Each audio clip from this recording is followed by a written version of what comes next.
Hello student, myself Kirti Patil. I am in SR Patil Junior College Physics Department Akola. Now we have to start our first lecture of lesson number 5 of 11th standard, that is gravitation. All material objects have a natural tendency to get attracted towards the earth. In many natural phenomena uh, like coconut falling coconut from trees, raindrops falling from the clouds. The same tendency is observed in all these examples. All bodies are attracted towards the earth with a constant acceleration. Every massive object in the universe experiences gravitational force. It is the force of mutual attraction between any two objects by virtue of their masses. It is always an attractive force with infinite range. It does not depend upon interweaving medium. It is much weaker than other fundamental forces. Gravitational force is 10 raised to the power minus 39 times weaker than strong nuclear force. Understand this line, focus this line, that is gravitational force is 10 raised to the power minus 39 times weaker than strong nuclear force. Here students, we have to see Kepler's laws of planetary motion. Kepler's laws of planetary motion describes the orbits of the planets around the sun. This Kepler's law gives a description of the motion of the planet around the sun. Here we have to see first Kepler's law, that is law of orbit. This law says that Kepler's first law of planetary motion states that the orbits of planetary bodies are ellipses with the sun at one of the two foci of the ellipse. That means all planet moves in an elliptical orbits around the sun with the sun at one of the foci of the ellipse. Here we have to see that sun is placed at focus 1. Sun is placed at focus 1 and planet is placed here, that is at focus 2. That planet is rotate around the sun in elliptical orbit.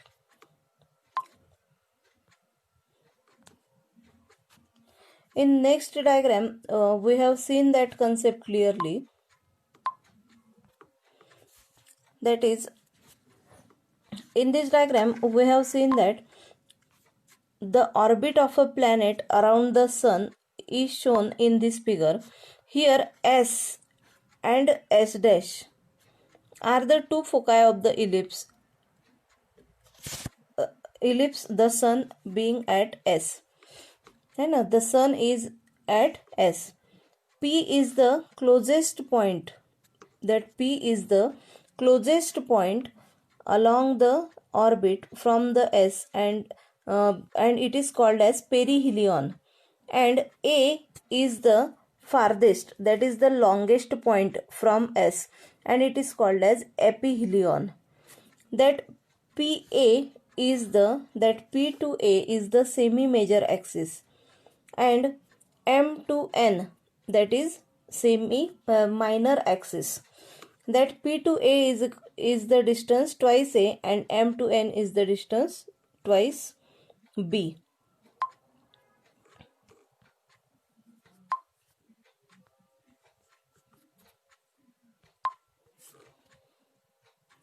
This is the first law of Kepler's, that is law of orbit. Now we have to discuss, that is Kepler's second law.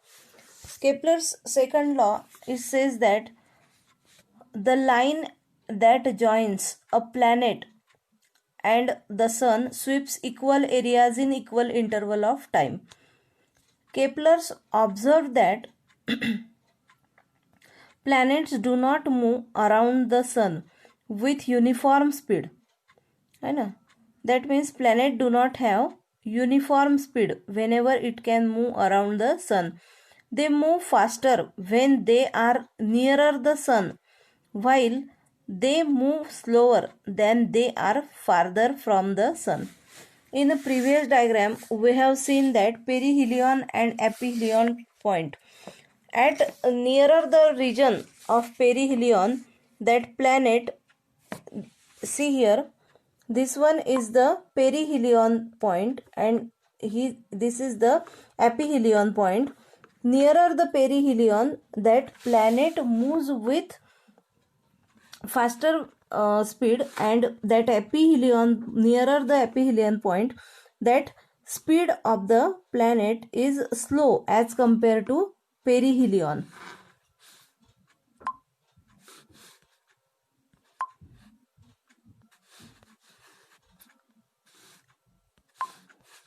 So here we have seen that funda clearly. That is, a radius vector joining any planet to the sun sweeps out equal areas in equal length of time. In this diagram, we have to see that A1 is the point at perihelion and A2 is the point nearer the aphelion. But here A1 is equal to A2. है ना? In this diagram, we have to see that clearly. The line joining the planet and the sun is in fixed interval of time. These are equal according to the second law. That is the law of areas. This second law, Kepler's second law of planetary motion, is called as the law of areas. Then third law of Kepler, that is law of period. The square of the time period of revolution of a planet around the sun is proportional to the cube of semi-major axis of the ellipse traced by the planet. If r is the length of semi-major axis, this law states that t square is directly proportional to r cube. है ना? In the statement you have to given that square of time period is directly proportional to cube of semi-major axis. That's why we have taken here equation t square is directly proportional to r cube, or t square upon r cube is equals to constant. Then next we have to see here universal law of gravitation. Newton studied the motion of moon around the earth. It was known that the moon completes one revolution about the earth in 27.3 days. The distance from the earth to the moon is 3.85 into 10 raised to the power 5 kilometer. The motion of the moon is in almost a circular orbit around the earth with constant angular speed omega. As it is a circular motion, the moon must be constantly acted upon by a force directed towards the earth, which is at the center of the circle, and this necessary centripetal force can be given by gravitational force of attraction. Here in the diagram, or here in this equation, you have to see that you have seen here carefully that Fg, this equation shows that Fg is equals to Gmm upon r square.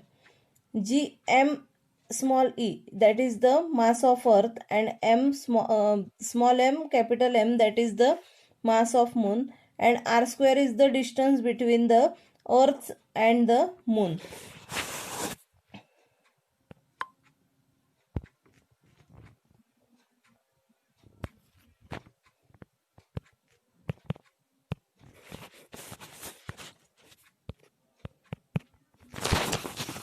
Then next we have to see here the universal law of gravitation, that is every particle of matter attracts every other particle of matter with a force which is directly proportional to the product of their masses and inversely proportional to the square of distance between them. That's why here you have to given that Fg is the gravitational force. is equals to Fg is equals to capital G into m1 m2 upon r square. m1 and m2 are the masses of two bodies or two objects. R is the distance between that two objects and capital G is the universal constant. Then we can say that the gravitational constant, that the force of attraction between that two bodies is directly proportional to the product of their masses and inversely proportional to the square of distance between them. And we have to getting that formula F is equals to G m1 m2 upon r square, where G is the constant that is known as universal gravitational constant, and its value is SI unit is Newton meter square per kg square, है ना, and its value is G is equals to 6.67 into 10 raised to the power minus 11 Newton meter square per kg square, and the dimensions of these gravitational constants are L cube m raised to the power minus 1 t raised to the power minus 2.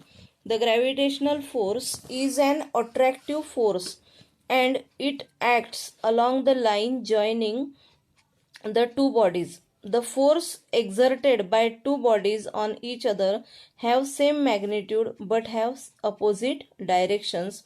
They form an action reaction pairs. So students, here we have to see that Kepler's three laws and universal law of gravitation. In next lecture we have to see here that is acceleration due to gravity and variation in acceleration due to gravity with altitude, depth, latitude and shape. Thank you.